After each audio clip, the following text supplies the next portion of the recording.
നാദേന്ദ്രിയം. രചന ദക്ഷ. അവതരണം Shahul Malayil. Editing Faisal C Ennunjeri. രാത്രിയുടെ ഏതോ യാമത്തിൽ ഇരുൾ മൂടിയ കാനന ക്ഷേത്രം ഒരു പ്രേതാലയം കണക്കെ കാണപ്പെട്ടു. ആ ക്ഷേത്രത്തിന് ചുറ്റും ഭൂതഗണങ്ങളെപ്പോലെ കാവൽ നിൽക്കുന്ന മരങ്ങളും അവയ്ക്ക് ചുറ്റും വലയം തീർത്തിരിക്കുന്ന വള്ളിപ്പടർപ്പുകളും ആ ക്ഷേത്രത്തെ വിഴുങ്ങിക്കളയും വിധം അതിനെ ചുറ്റി വരിഞ്ഞിട്ടുണ്ട്. ശ്രീകോവിൽ മുമ്പിൽ കത്തിച്ചു വച്ചിരിക്കുന്ന തൂക്കുവിളക്കിലെ തിരി കത്തിയമർന്ന് കരിന്തിരി കത്തി തുടങ്ങിയിട്ടുണ്ട്. വർഷങ്ങൾക്ക് മുന്നേ ഉപേക്ഷിക്കപ്പെട്ട ആ കാതത്തിനെ ഇന്ന് നീലാംബുജം വിഴുങ്ങിയിരിക്കുന്നു. അവസാന പടിക്കെട്ടിലേക്ക് കാറിട്ടിരുന്നുകൊണ്ട് കയ്യിൽ കരുതിയിരുന്ന ഒരു പിടി ശതപർവികയുടെ ഇലകൾ അയാൾ ആ കുളത്തിൽ അർപ്പിച്ചു. ആ ഇലകൾക്കൊപ്പം അയാളുടെ രക്തവർണ്ണമാർന്ന കണ്ണുകളിൽ നിന്ന് ഒരു തുള്ളി കണ്ണുനീരും ആ വാപിയിലെ ജലത്തിനൊപ്പം ലയിച്ച് ചേർക്കപ്പെട്ടു. കാലം എത്ര ശ്രമിച്ചിട്ടും മായ്ച്ചു കളയാൻ കഴിയാത്ത മരിച്ചു മരവിച്ച ഓർമ്മകളുടെ എല്ലാം അവശേഷിപ്പ് പോലെ ജീർണിച്ച് ജീവിച്ചുകൊണ്ടിരിക്കുന്ന ഒരു ജലാശയം. അങ്ങനെയാണ് അയാൾക്ക് അതിനെ വിശേഷിപ്പിക്കാൻ തോന്നിയത്. നീണ്ട 66 വർഷമായിരിക്കുന്നു ഇതിങ്ങനെ ആയി തീർന്നിട്ട്. വർഷങ്ങൾക്ക് മുമ്പ് ഇവിടെ ഈ പടവിൽ വെച്ചായിരുന്നു അവൾ ആദ്യമായി താൻ കണ്ടത്. അവസാനമായി കണ്ടതും ഇവിടെ വെച്ച് തന്നെ. അയാളുടെ നെഞ്ചിൽ ഉറഞ്ഞുകൂടിയ ദുഃഖഭാരം കനക്കുന്നതും അതൊരേങ്ങലായി പുറത്തേക്ക് തെറിച്ചതും അയാൾ അറിഞ്ഞു. അയാൾ ആ കുളപ്പടവിലിരുന്ന് ഉറക്കെ വിളിച്ചു. താൻ എത്ര വിളിച്ചാലും വിളി കേൾക്കാത്തത്ര ദൂരത്താണ് അവളുള്ളതെന്ന് അറിഞ്ഞിട്ടും അയാൾ അവളെ ഉറക്കെ ഉറക്കെ വിളിച്ചുകൊണ്ടേയിരുന്നു, ഒരു ചിത്തരോഗിയെ പോലെ. ഒരിക്കലും അങ്ങനെയൊന്നും ഉണ്ടാവാതിരുന്നെങ്കിലെന്ന് അയാൾ വിങ്ങലോട് ഓർത്തു. നീ എന്നോട് ക്ഷമിക്കില്ലേ തീയതി? ഈ ജന്മം ഞാൻ നിന്നെ നഷ്ടപ്പെടുത്തി. പക്ഷേ വരും ജന്മങ്ങൾ അത് നമുക്ക് സ്വന്തമായിരിക്കും. ഒരിക്കലും നിന്നെ ഞാൻ ഒന്നിന്റെ പേരിലും നഷ്ടപ്പെടുത്തില്ല. അയാൾ വിങ്ങലോടെ പറഞ്ഞു. എന്നോട് ക്ഷമിക്കൂ കുഞ്ഞേ. എനിക്ക് വേറെ വഴിയില്ലായിരുന്നു. അയാൾ അവിടെ ആ പടിക്കെട്ടിൽ നിന്ന് പൊട്ടിക്കരഞ്ഞു. വേണ്ടായിരുന്നു, ഒന്നും വേണ്ടായിരുന്നു. നിന്റെ മുന്നിലേക്ക് ഞാൻ വരരുതായിരുന്നു. നിന്നെ പ്രണയിക്കരുതായിരുന്നു. നിന്റെ പ്രാണൻ കവരാൻ കൂട്ടു നിൽക്കരുതായിരുന്നു. അയാൾ ഓരോന്ന് എണ്ണി പറഞ്ഞ് അവിടെ നിന്ന് അലറി വിളിച്ച് കരഞ്ഞുകൊണ്ടിരുന്നു. ഈ ഒഴുകിയിറങ്ങുന്ന കണ്ണുനീരിന് പോലും താൻ അർഹനില്ലെന്ന് അറിഞ്ഞിട്ടും അയാൾ വാവിട്ട് കരഞ്ഞുകൊണ്ടിരുന്നു. അവളെ കൈവിട്ട് കളയരുതായിരുന്നു. അങ്ങനെയായിരുന്നെങ്കിൽ ഒരിക്കലും ഒരു കാലത്തും സ്വസ്ഥത കിട്ടാത്ത വിധം താനിങ്ങനെ അലയേണ്ടി വരില്ലായിരുന്നു. ചന്ദ്രമംഗലത്തെ തമ്പുരാൻകുട്ടിയുടെ പ്രാണൻ അപഹരിക്കാൻ കൂട്ടുന്നവരെന്ന കളങ്കം തന്നിൽ പതിയില്ലായിരുന്നു. അവളുടെ മാത്രമോ? ബ്രഹ്മദത്തൻ തിരുമേനിയുടെ പ്രാണനും കവർന്ന് തന്റെ അറിവോടെയാണ്. ഒരു കാലത്തും ഒരാളും കണ്ടുപിടിക്കില്ലെന്ന് കരുതി ചെയ്തു കൂട്ടിയ ഓരോന്നും ഒരു കാളിയ സർപ്പത്തെ പോലെ ഇന്ന് തന്നെ ചുറ്റി വരിഞ്ഞ് വീർപ്പ് മുട്ടിക്കുന്നുണ്ട്. തനിക്ക് അവളോടുണ്ടായിരുന്ന പ്രണയം പോലും ആത്മാർത്ഥമായിരുന്നു തിരിച്ചറിഞ്ഞത് അവൾ ഈ ഭൂമിയിൽ നിന്ന് പറഞ്ഞു വിട്ടതിന് ശേഷമാണ്. തന്നിലെ കുറവിനൊരു കുറവായി കാണാതിരുന്ന് അവൾ മാത്രമാണ്. താൻ എന്തെങ്കിലുമൊക്കെ ആയിത്തീരുമെന്ന് ഉറച്ചു വിശ്വസിച്ചതും അവൾ മാത്രമാണ്. മറ്റുള്ളവർക്കൊപ്പം നിന്ന് തന്നെ പുച്ഛിക്കാതെ ചേർത്ത് നിർത്തിയതും ആ ഒരുവൾ മാത്രമാണ്. അവൾക്ക് മുമ്പോ ശേഷമോ ഒരു മനുഷ്യ കുഞ്ഞു പോലും തന്നെ പരിഗണിച്ചിട്ടില്ല. സ്വന്തം ഇല്ലത്ത് പോലും താനൊരു അധികപ്പറ്റായിരുന്നു. ആ അവളെ തനിക്കെങ്ങനെ ഇല്ലാതാക്കാൻ തോന്നി? അവളുടെ അലറിക്കരച്ചിൽ തന്റെ കാതുകളിലേക്ക് തുളച്ചു കയറുന്ന പോലെ അയാൾ 2 കൈ കൊണ്ട് കാതുകൾ പൊത്തിപ്പിടിച്ച് കൂനിക്കൂടി അവിടെ ഇരുന്നു. എന്നിട്ടും ആ ശബ്ദം തന്റെ കാതിനെ പൊള്ളിക്കുന്നതെന്ന് തോന്നിയതും അയാൾ അവിടുന്ന് എഴുന്നേറ്റ് ധൃതിയിൽ കയ്യിലെ ടോർച്ച് തെളിയിച്ചുകൊണ്ട് മുന്നിലേക്ക് നടന്നു നീങ്ങി. മുന്നോട്ട് നടന്നു നീങ്ങുന്ന വഴികളിലെല്ലാം കല്ലും മുള്ളും അയാളുടെ കാൽപാദങ്ങളെ നോവിക്കുന്നുണ്ട്, രക്തം പൊടിക്കുന്നുണ്ട്. പക്ഷെ അയാൾ അതൊന്നും അറിയുന്നില്ല. അയാളുടെ ചിന്തകൾ മുഴുവൻ അവൾ അപഹരിച്ചിരിക്കുന്നു. ആ അധരങ്ങൾ അവളോട് ഓരോന്ന് പറഞ്ഞ് കലഹിക്കുകയാണ്. രാവിലെ 3 മണിയോടെ ക്ഷേത്രം തുറക്കാനെത്തിയ പൂജാരി കാണുന്നത് ആരോ ദൂരെ നിന്ന് ടോർച്ച് കയ്യിൽ പിടിച്ച് നടന്നു വരുന്ന കാഴ്ചയാണ്. അത് കണ്ടതും അദ്ദേഹം ഒന്ന് പരിഭ്രാന്തനായി. ദേവി, ഇതാരാപ്പ ഈ സമയത്ത് ഇവിടെ? അയാൾ സ്വയം ചോദിച്ചുകൊണ്ട് അവിടെ നിന്ന് നിന്ന ശേഷം വീണ്ടും മുന്നിലേക്ക് ചൂടുവെച്ചു. ആരാത്? അയാൾ തനിക്ക് മുന്നിൽ കാണുന്ന ആ രൂപത്തിനോട് വിളിച്ചു ചോദിച്ചു. പക്ഷെ അവിടുന്ന് യാതൊരു പ്രതികരണവും ഉണ്ടായില്ല. ചോദിച്ചത് കേട്ടില്ലേ? ആരാന്ന്? അയാൾ തനിക്കുള്ളിലെ ഭയത്തെ പുറത്തേക്ക് ചാടാൻ അനുവദിക്കാതെ തനിക്ക് എതിർവശം നടന്നു വരുന്നവനെ നോക്കി ഇത്തിരി ഉച്ചത്തിൽ തന്നെ ചോദിച്ചു. പക്ഷെ അയാളുടെ ചോദ്യം കേൾക്കാത്ത പോലെ അവൻ മുന്നിലേക്ക് നീങ്ങിക്കൊണ്ടിരുന്നു. താൻ എത്ര ചോദിച്ചിട്ടും യാതൊരു പ്രതികരണം മുന്നിലുള്ളവരിൽ നിന്നുണ്ടാവാത്തത് അയാളെ നന്നായി തന്നെ ഭീതിയിലാഴ്ത്തി. അയാൾ ഉമിനീരിറക്കിക്കൊണ്ട് കയ്യിൽ പിടിച്ചിരുന്ന തൂക്കുവിളക്കിൽ പിടിമുറുക്കി. തനിക്ക് എതിർവശം നടന്നു വരുന്നതിൽ തന്നെ വീക്ഷിച്ചുകൊണ്ടിരുന്നു. അവനടുത്തേക്ക് എത്താറായതും അയാൾ തന്റെ കയ്യിൽ പിടിച്ചിരുന്ന തൂക്കുവിളക്ക് ഉയർത്തിപ്പിടിച്ചുകൊണ്ട് അതാരാണെന്ന് നോക്കിയതും അയാളുടെ കണ്ണുകൾ മിഴിഞ്ഞു. അയാളുടെ മിഴിഞ്ഞ കണ്ണുകളോടൊപ്പം ചുണ്ടുകൾ വിറയലോട് ഉരുവിട്ടു. താൻ എന്നൊരാൾ ഇവിടെ ഇല്ലാത്ത പോലെ എന്തൊക്കെയോ പിറുവിറുത്ത് നടന്നു പോകുന്നവനിൽ നിന്ന് അയാൾക്ക് തന്നെ മിഴിഞ്ഞ കണ്ണുകൾ പറിച്ചു മാറ്റാൻ കഴിഞ്ഞിരുന്നില്ല. എന്റെ ദേവി, എന്താ ഇത്? തമ്പുരാൻ എന്താ ഈ സമയത്ത് ഇവിടെ? അയാൾ സ്വയം ചോദിച്ചുകൊണ്ട് നടന്നു പോകുന്നതിൽ ദൃഷ്ടി ഉറപ്പിച്ചു വെച്ച് അങ്ങനെ നിന്നുപോയിരുന്നു. ഇവിടെ ഇതിനു മുമ്പ് നൃത്തവും സംഗീതമൊക്കെ പഠിക്കാൻ വന്നിരുന്ന കുട്ടികളോട് ഞാൻ നേരത്തെ തന്നെ കാര്യം സൂചിപ്പിച്ചിരുന്നു. പക്ഷേ കുട്ടി ഇത്ര പെട്ടെന്ന് വരുന്ന ആരും കരുതിയില്ലല്ലോ. എന്തായാലും ഞാൻ ഇന്നലെ തന്നെ പറ്റണത്ര കുട്ടിയോട് കാര്യം പറഞ്ഞിരുന്നു. ബാക്കിയുള്ളവരോട് അവർ തന്നെ വിവരം പറഞ്ഞോളാന്ന് എന്നോട് പറഞ്ഞ്. കുറച്ച് കഴിയുമ്പോൾ ഓരോരുത്തരായി എത്തി തുടങ്ങിക്കോളും. അവർ വന്നതിന് ശേഷം തീരുമാനിക്കാം എങ്ങനെ വേണം ക്ലാസ്സുകളെന്ന്. എന്താ? മാധവൻ നായർ അവളോട് ചോദിച്ചു. മതി, അവരുടെ സൗകര്യത്തിനനുസരിച്ച് മതിയല്ല, ഇല്ലാച്ച കുറച്ച് കഴിയുമ്പോൾ അവർക്ക് മടി പിടിക്കും. അവൾ അയാളെ നോക്കി ചെറുചിരിയോടെ പറഞ്ഞു. സമയം 9 മണിയോടടുത്തും ഓരോ കുട്ടികളായി കലാക്ഷേത്രയിലേക്ക് വന്നുകൊണ്ടിരുന്നു. അതിൽ ആൺകുട്ടികളും പെൺകുട്ടികളും ഉണ്ടായിരുന്നു. 5 വയസ്സ് തൊട്ട് 16 വയസ്സ് വരെ പ്രായമുള്ളവർ അതിൽ ഉൾപ്പെട്ടിരുന്നു. 25 പേരടങ്ങുന്ന ഒരു സംഘം. എല്ലാവരുടെയും കണ്ണുകൾ തങ്ങളുടെ പുതിയ അധ്യാപികയെ വിലയിരുത്തുന്ന തിരക്കിലാണ്. ഒരു 10-15 പേരൊക്കെ അവൾ പ്രതീക്ഷിച്ചിരുന്നുള്ളൂ. ഇത്രക്കും കുട്ടികളുണ്ടാവുമെന്ന് അവളും കരുതിയില്ല. അത് അവളിൽ സന്തോഷം നിറച്ചു. ഒരു ടീച്ചറിലേക്കുള്ള അവളുടെ ആദ്യ കാൽവെപ്പ് ഇത്ര മനോഹരമായിരിക്കുമെന്ന് അവൾ ചിന്തിച്ചിരുന്നില്ല. ആ, എന്നാ പിന്നെ നമുക്ക് തുടങ്ങിയാലോ കുട്ടി? മാധവൻ നായർ അവൾ നോക്കി ചിരിയോടെ ചോദിച്ചു. തുടങ്ങിക്കളയാം, അവൾ പറഞ്ഞുകൊണ്ട് താൻ എന്താണ് പറയാൻ പോകുന്നതെന്നറിയാൻ ആകാംക്ഷയോടെ താഴെ തറയിൽ വിരിച്ചിരുന്ന തഴപ്പായയിലെ അനുസരണയോടെ ഇരിക്കുന്ന ആ കുഞ്ഞു മുഖങ്ങളിലേക്ക് ചിരിയോടെ നോക്കി അവർക്ക് മുന്നിലായി വന്നിരുന്നു. ഹായ്, ഞാനാരാന്ന് മനസ്സിലായോ? ആളാരെ നോക്കി ചിരിയോടെ തിരക്കി. ഞങ്ങളെ പഠിപ്പിക്കാൻ വന്ന ടീച്ചറല്ലേ? അതിൽ മുൻനിരയിലിരുന്നവരിൽ നിന്ന് 5 വയസ്സ് പ്രായം തോന്നിക്കുന്ന ഒരു മിടുക്കി അവളെ നോക്കി ചോദിച്ചു. അതേലോ, ഇനി ഞാനായിരിക്കും നിങ്ങളെ പാട്ട് നൃത്തമൊക്കെ പഠിപ്പിക്കുക. ടീച്ചറുടെ പേരെന്താ? ആ കൂട്ടത്തിൽ നിന്ന് വരുന്ന മറ്റൊരു ശബ്ദം. ഭുവിക ദുർഗ. ആൾ ചിരിയോടെ മറുപടി പറഞ്ഞു. ടീച്ചർ നല്ല സുന്ദരിയാട്ടോ. കൂട്ടത്തിൽ 10 വയസ്സ് തോന്നിക്കുന്ന ഒരു വിരുദ്ധനെ എഴുന്നേറ്റുന്നുണ്ട്. ആളെ നോക്കി പറഞ്ഞു. അവന്റെ ആ പറച്ചിലും ചിരിയും എല്ലാം അവളുടെ പുഞ്ചിരിയുടെ മാറ്റുകൂട്ടി. താങ്ക്സ്. ആൾ അവനെ നോക്കി ചിരിച്ചു. ചിരിക്കുമ്പോ കാണാൻ നല്ല ചന്ത. അവൻ അവളുടെ ചിരിയിലേക്ക് നോക്കി കണ്ണുപിടുത്തിക്കൊണ്ട് പറഞ്ഞു. നിന്റെ പേരെന്താ? ആൾ ചിരി ഒതുക്കിക്കൊണ്ട് അവനെ നോക്കി ചോദിച്ചു. ഉണ്ണിക്കുട്ടൻ. ആഹാ, അടിപൊളി പേരാണല്ലോ. എന്നാലേ ഉണ്ണിക്കുട്ടനെ കാണാൻ നല്ല ചന്ത കേട്ടോ. അവളും അവൻ പറഞ്ഞ പോലെ തിരികെ പറഞ്ഞു. സത്യായിട്ടും? അവൻ കണ്ണുപിടുത്തി ചോദിച്ചു. സത്യായിട്ടും. അവളും ചിരിയോടെ മറുപടി നൽകി. എന്നാ നമുക്കിനി നിങ്ങളുടെ ക്ലാസ്സിനെ കുറിച്ച് സംസാരിച്ചാലോ? അവൾ അവരെ നോക്കി ചോദിച്ചതും അതിനവൻ ചിരിയോടെ തലയാട്ടി കാണിച്ചു. അപ്പോ നിങ്ങളിൽ എത്ര പേർക്കാ നൃത്തം പഠിക്കേണ്ടത്? അവൾ ചോദിച്ചും കുറച്ച് കുട്ടികൾ എഴുന്നേറ്റ് നിന്നു. അവൾ അവരുടെ എണ്ണ എടുത്തു. ഏകദേശം 12 പേരുടെ ഉണ്ടായിരുന്നു അവർ. നിങ്ങൾക്കുള്ള ക്ലാസ് എപ്പോഴാ വേണ്ടത്? വൈകിട്ട് മതി ടീച്ചർ. അവർ അവൾക്കുള്ള ഉത്തരം നൽകി. ശരി, അപ്പൊ നമുക്ക് വൈകിട്ട് 4 തൊട്ട് 6 മണി വരെ ക്ലാസ് വെക്കാം. എന്താ, ഓക്കെ അല്ലേ? അവൾ അവരെ നോക്കി ചോദിച്ചു. അവർ അനുസരണയോടെ തലയാട്ടി. ഇനി നിങ്ങൾക്ക് എപ്പോഴാണ് ക്ലാസ് വേണ്ടത്? അവൾ ബാക്കിയുള്ളവരെ നോക്കി ചോദിച്ചു. രാവിലെ 6 മണി, ഉണ്ണിക്കുട്ടൻ പെട്ടെന്ന് പറഞ്ഞു. അത്ര നേരത്തേക്ക് നീ എഴുന്നേൽക്കുമോ? അവൾ അവനെ നോക്കി ചോദിച്ചു. എഴുന്നേൽക്കും. അവൻ തലയാട്ടിക്കൊണ്ട് മറുപടി നൽകി. അവൾ ചോദിച്ചു.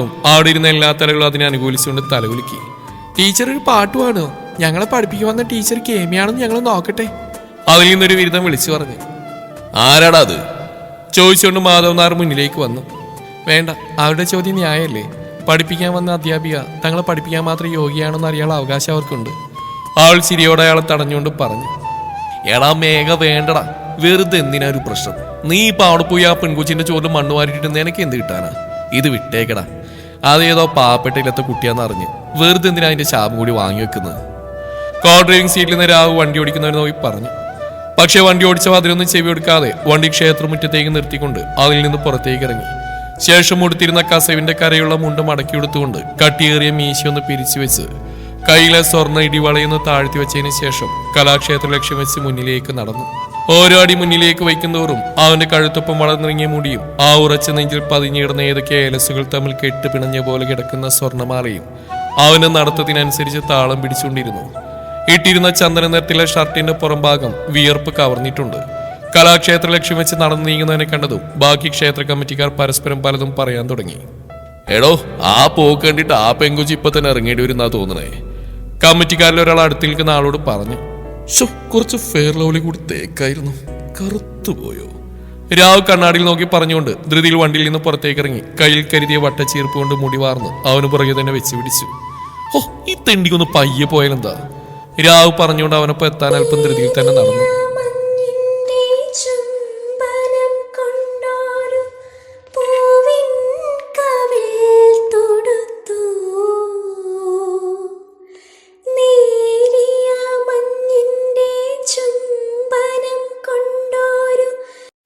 മധുരമാർന്ന സ്വരം തന്റെ കാതുകളിൽ പതിച്ച നിമിഷം മുന്നോട്ട് ചലിച്ചുകൊണ്ടിരുന്നവന്റെ കാലുകളൊന്ന് നിശ്ചലമായി.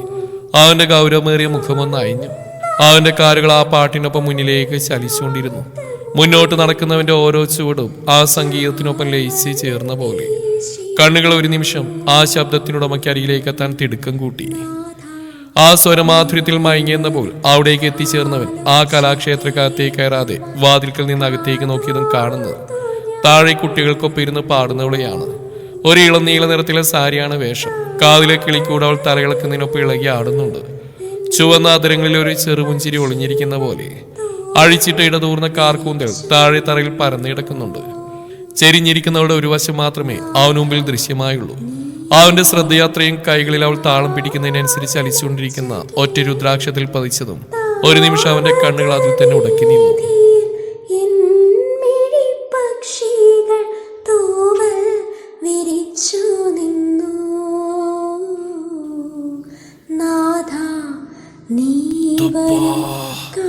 രാഹു മുന്നിലിരിക്കുന്നവളെ കണ്ട് അറിയാതെ പറഞ്ഞുപോയി. ആ ശബ്ദമാണ് അവളുടെ ശ്രദ്ധ തിരിച്ചത്. അവൾ തലയരിച്ച് നോക്കിയതും കാണുന്നത് തന്നെ നോക്കി നിൽക്കുന്ന രണ്ടുപേരെയാണ്. ഒരാളുടെ കണ്ണുകളിൽ കൗതുകമാണെങ്കിൽ മറ്റേ കണ്ണുകൾ ഗൗരവമാണ് ഭാവം. ആരാ? അവൾ തന്നെ ഗൗരവത്തോടെ നോക്കുന്നവനെ നോക്കി ചോദിച്ചു. എന്നാൽ അവൻ കട്ടിളപ്പടികൾ രണ്ട് കൈകളും വെച്ച് അവളെ നോക്കിക്കൊണ്ട് നിന്നല്ലാതെ അതിന് മറുപടി കൊടുത്തിരുന്നില്ല. തമ്പുരാൻ കുഞ്ഞെ എന്ന വിളിയോടെ മാധവൻ അവനരികിലേക്ക് പെട്ടെന്ന് നടന്നെടുത്തു. ആ വിളിയാണ് അവൾക്ക് വന്നിരിക്കുന്നവൻ ആരാണെന്ന് മനസ്സിലാക്കി കൊടുത്തത്. അവൾ തന്നെ ഗൗരവത്തോടെ നോക്കുന്ന ആ മിഴികളിലേക്ക് കണ്ണുകൾ വിടത്തി നോക്കി. തമ്പുരാൻ കുഞ്ഞെ, പ്രശ്നമൊന്നും ഉണ്ടാക്കരുത്, അതൊരു പാവം കുട്ടിയാ. അയാൾ അവന് മുമ്പിൽ വന്നിന്ന് അവൾക്ക് വേണ്ടി അപേക്ഷിച്ചു. എന്നാൽ അവനയാളൊന്നും നോക്കുകൂടി ചെയ്യാതെ ഒരു കൈയാൽ സൈഡിലേക്ക് വകഞ്ഞു മാറ്റി നിർത്തിക്കൊണ്ട് അവളിൽ നിന്ന് മിഴികൾ പറിച്ചു മാറ്റാതെ മുന്നിലേക്ക് ചൂടുകൾ വെച്ചു. തന്നിൽ തന്നെ മിഴികൾ ഉറപ്പിച്ച് തന്റെ അടുത്തേക്ക് നടന്നെടുക്കുന്ന ആ 6 അടിയോളം ഉയരം വരുന്നവന്റെ കണ്ണുകളിലെ ദൃഢത കണ്ടതും അവൻ ഇനി എങ്ങനെ നേടുമെന്നറിയാതെ അവളൊന്ന് ഉമിനീരിറക്കി. അവൻ തനിക്ക് മുന്നിൽ തന്നെ നോക്കി നിൽക്കുന്നവളിൽ നിന്ന് ദൃഷ്ടി പറിച്ചു മാറ്റാതെ അവൾക്കടുത്തേക്ക് ചൂടുകൾ വെച്ചു. വേണ്ട തമ്പുരാൻ കുഞ്ഞെ, ദൈവത്തെ ഓർത്തൊരു പ്രശ്നം ഉണ്ടാക്കരുത്. അയാൾ അവന് മുമ്പിൽ കയറിയെന്നുകൊണ്ട് ദയനീയമായി പറഞ്ഞു. അത് കേട്ടതും അവൻ അവളിൽ നിന്ന് കണ്ണുകൾ മാറ്റി തന്റെ മുന്നിൽ വന്നിന്ന് അപേക്ഷിക്കുന്ന മാധവൻ നായരെ നോക്കി നിന്നു. ഞങ്ങൾ മുൻകൂട്ടി പറയാതിരുന്ന തെറ്റ് തന്നെയാ. സാഹചര്യം അതായിരുന്നു. വെറുതെ ഇതിങ്ങനെ അധിക നാൾ അടച്ചിടാൻ കഴിയില്ല എന്ന് അവർ പറഞ്ഞപ്പോ അയാൾ പറഞ്ഞു പൂർത്തിയാക്കുന്നതിന് മുന്നേ അവൻ കൈകൾ ഉയർത്തി അയാളുടെ വാക്കിന് തടയിട്ടു. നിങ്ങൾ എന്നോട് പറഞ്ഞോ പറയാത്തോന്നല്ല എന്റെ വിഷയം. ഒരു കാര്യം, ഒരൊറ്റ കാര്യം മാത്രമേ ഞാൻ നിങ്ങളോട് ആവശ്യപ്പെട്ടിരുന്നുള്ളൂ. അതുമാത്രം എന്റെ വിഷയം. അവൻ അയാളെ നോക്കി ഉറച്ച ശബ്ദത്തിൽ പറഞ്ഞുകൊണ്ട് തന്നെ നോക്കി നിൽക്കുന്നവളൊന്ന് ഗൗരവപൂർവ്വം നോക്കി. സുഭദ്ര തമ്പുരാട്ടിനെ പോലെ കലാമണ്ഡലത്തിലൊക്കെ പഠിച്ച കുട്ടിയാ. അതുകൊണ്ട് അതിന്റെ ഗുണം കാണാതിരിക്കില്ലല്ലോ കുഞ്ഞെ. അയാൾ അവനോട് പറഞ്ഞു. അതിപ്പോ കലാമണ്ഡലത്തിൽ പഠിച്ച എല്ലാവരും ശ്രേഷ്ഠരൊന്നല്ലല്ലോ മാധവൻ നായരെ. കഴിഞ്ഞ തവണ വന്ന പോങ്ങന്മാരെ ഞാൻ കണ്ടതല്ലേ. അതുകൊണ്ട് കലാമണ്ഡലത്തിൽ നിന്ന് പഠിച്ചിറങ്ങിയ ഗുണത്തിനെ പറ്റിയൊന്നും താൻ എന്നോട് പറയണ്ട. കുട്ടി പഠിച്ചിറങ്ങിയത് അതിപ്പോ അങ്ങ് അമേരിക്കയിൽ നിന്നാണെങ്കിൽ പോലും ഇവിടെ ഈ കലാക്ഷേത്രത്തിൽ കുട്ടികളെ പഠിപ്പിക്കണമെങ്കിൽ എന്റെ മുന്നില് ഈ മേഘനാഥന് മുമ്പില് ഇവളിവിടെ യോഗ്യത തെളിയിക്കണം. അവൻ തന്നെ തീക്ഷണമാർന്ന മിഴികളാൽ അയാളെ നോക്കിക്കൊണ്ട് ദൃഢമാർന്ന ശബ്ദത്തിൽ പറഞ്ഞു. സമ്മതം. ഉറച്ച ശബ്ദത്തിൽ അവൾ മാധവൻ നായരിൽ ദൃഷ്ടി ഉറപ്പിച്ച് നിൽക്കുന്നവനെ നോക്കി പറഞ്ഞതും അവന്റെ ചുണ്ടുകൾ വിചാരിച്ച് നടന്നതിന്റെ ഒരു ഗർവോടെ ഒന്ന് വിരിയാൻ വെമ്പി. ആഗ്രഹിച്ച മറുപടി കാതിലേക്ക് എത്തിയതും അവൻ അതേ ഗർവ് നിറഞ്ഞ ചിരിയോടെ അവളെ തലയേരിച്ച് നോക്കിക്കൊണ്ട് അവൾക്കടുത്തേക്ക് നടന്നെടുത്തു.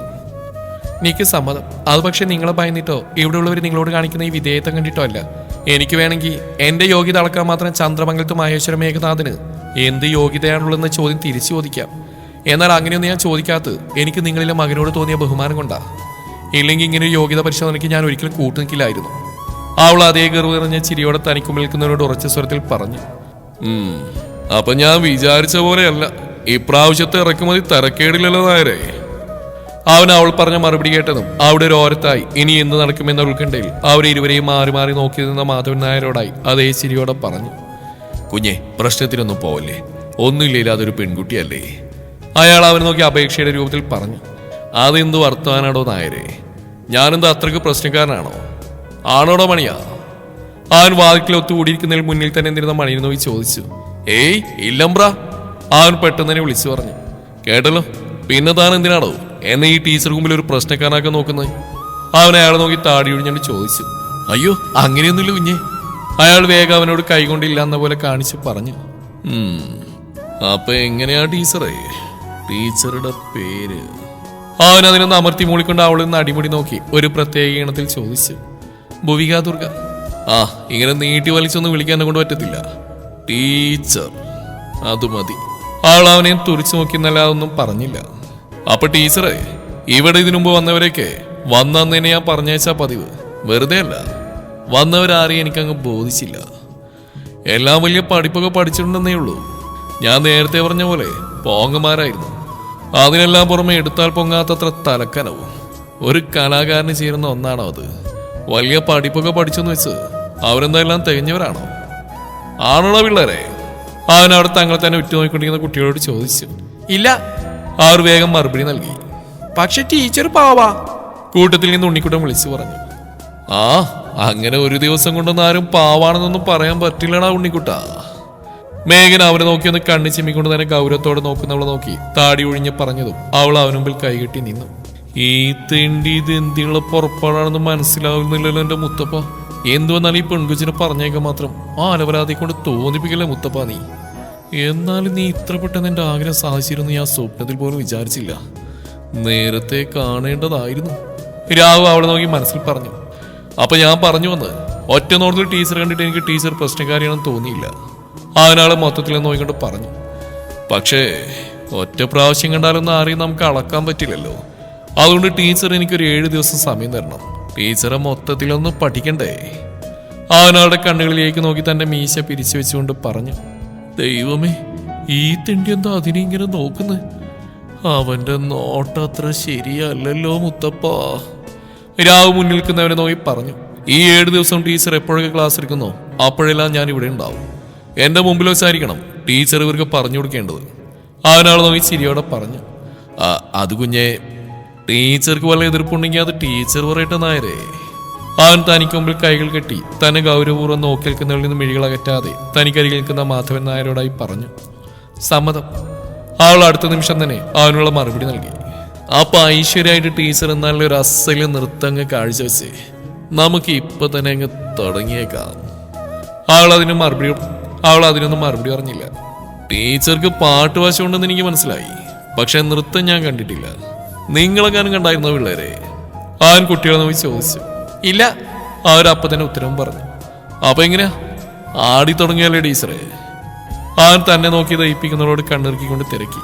ഇങ്ങനെ പുറത്ത് കൂടി നിൽക്കുന്നവർക്ക് അവിടെ നിൽക്കാതെ അകത്തേക്ക് കയറണം. ടീച്ചർതാ നമുക്ക് വേണ്ടി ചൂട് വെക്കുന്നതായിരിക്കും. അവൻ തന്നെ തുറിച്ചു നോക്കി പേടിപ്പിക്കുന്നവരിൽ നിന്ന് ദൃഷ്ടി മാറ്റാതെ പുറത്ത് കാഴ്ചക്കാരെ പോലെ നിന്നവരോടായി വിളിച്ചു പറഞ്ഞു. അവൻ പറയേണ്ട താമസം എല്ലാണ്ണവും അകത്തേക്ക് കയറി തറയിൽ സ്ഥാനം പിടിച്ചു. നായരെ! അവൻ അവിടെ ദേഷ്യം ഇരച്ചേർന്ന മുഖത്തേക്ക് നോക്കിക്കൊണ്ട് മാധവൻ നായരെ വിളിച്ചു. എന്താ കുഞ്ഞേ? അയാൾ അവനടുത്തേക്ക് വന്നുകൊണ്ട് തിരക്കി. കാസറ്റ് ഇടുന്ന നായരെ! അവൻ പറഞ്ഞുകൊണ്ട് അവിടെ എല്ലാവരും ഇരിക്കുന്നതിന്റെ ഏറ്റവും പുറകിലായി കിടന്ന ചതുരപ്രമൂഞ്ഞാലിരുന്ന് വലത്തേക്കായി കാൽ തുടയിൽ കുത്തിവെച്ചുകൊണ്ട് മാധവനോടായി പറഞ്ഞു. അത് കേട്ടതും അവൾ അവനൊന്ന് തുറച്ചു നോക്കി ഉടുത്തിരുന്ന സാരിയുടെ തലപ്പിടിപ്പിലേക്ക് തിരികെ വെച്ചുകൊണ്ട് തയ്യാറായി. അവൻ അത് നോക്കിക്കൊണ്ട് തന്നെ മണിയം വെച്ച് നീട്ടിയ മുറുക്കാൻ വായിലേക്ക് വെച്ചു. അത് അധികം അങ്ങോട്ട് നോക്കി ദയിപ്പിക്കണ്ട കേട്ടോ. നാളെ അവളെ എന്നെങ്ങാനും കയറി പ്രേമിക്കില്ല എന്ന് ആര് കണ്ടു? അപ്പൊ നിങ്ങൾ തമ്മിൽ വെറുതെ ഒരു ശത്രുത വേണ്ടല്ലോ. അവനടുത്തേക്ക് വന്നിരുന്നുകൊണ്ട് രാഹു പറഞ്ഞു. മാറി നിക്കട കൊളക്കോഴി. മേഘന അവനെ തട്ടിമാറ്റിക്കൊണ്ട് പറഞ്ഞു. നോറി. അവൻ പിറുപിറുത്തോണ്ട് മാറിയിരുന്നു. കാസറ്റ് ഓടി തുടങ്ങി. അളിപ്പായുധ എന്ന ഗാനത്തിന് മനോഹരമായി ചൂട് വെക്കുന്നവളിൽ അവന്റെ കണ്ണുകൾ ഓടി നടന്നു. അവളുടെ മുഖത്ത് വിരിയുന്ന ഓരോ ഭാവങ്ങളെയും അവന്റെ കണ്ണുകൾ സ്വന്തമാക്കിക്കൊണ്ടിരുന്നു. അങ്ങനെ അവളെ തന്നെ മതിമറന്ന് നോക്കിയിരിക്കെ അവൾക്കൊപ്പം അവളുടെ നീണ്ട ഇടതൂർന്ന മുടി നൃത്തം ചെയ്യുന്ന പോലെ അവന് തോന്നി. അവനൊപ്പം അവിടെ ആ നൃത്തം കണ്ടിരിക്കുന്നവരെല്ലാവരും അവളെ കണ്ണുവിടത്തിക്കൊണ്ട് നോക്കിയിരുന്നു. എടോ നായരെ, ഇത് സുഭദ്ര തമ്പുരാട്ടിയെ കടത്തി വെട്ടുന്നതിനാണല്ലോടാ. അവിടെ ഇരുന്നവരിൽ ഒരാൾ അടുത്തിരുന്ന മാധവൻ നായർ നോക്കി പറഞ്ഞു. അയാൾ അതിനൊന്ന് ചിരിച്ചു. തമ്പ്ര! അടുത്തുനിന്ന മണിയൻ അവനെ വിളിച്ചു. അവൻ അവളിൽ നിന്ന് കണ്ണുകൾ പറിച്ചു മാറ്റാവുന്ന മൂളി. അമ്മ ரொம்ப നല്ല ആട്രാങ്ക് ഇല്ലേ തമ്പ്ര? അവൻ മേഘനോട് ചോദിച്ചു. ഏയ്, അത്രയ്ക്കൊന്നുമില്ല. അവനവളെ മൊത്തത്തിലൊന്ന് ഒഴിഞ്ഞു നോക്കിക്കൊണ്ട് മണിയനോട് പറഞ്ഞു. പോ തമ്പ്ര, നീങ്കന്ന് പത്രികയിൽ കാട്ടിക്കൊടുത്ത ശോഭന. പെട്ടെന്ന് അവൻ പറയാൻ വന്നിരുത്തിക്കൊണ്ട് മുന്നിൽ നിൽക്കുന്നവളെ കണ്ണുമിഴിച്ച് നോക്കി. ശേഷം അവളെ തന്നെ നോക്കിയിരിക്കുന്നവനെയും. തമ്പ്ര! എന്താടാ? അവൻ ഈർഷ്യയോടെ തിരക്കി. അന്തമ്മതാനീ ഇത്? ഏതമ്മ? അന്ത പത്രികയിൽ നമ്മ പാത്തമ്മ? അവൻ വ്യക്തമാക്കി. അത് ശോഭനയാണെന്നല്ലട മണിയാ നീ അന്ന് പറഞ്ഞ്.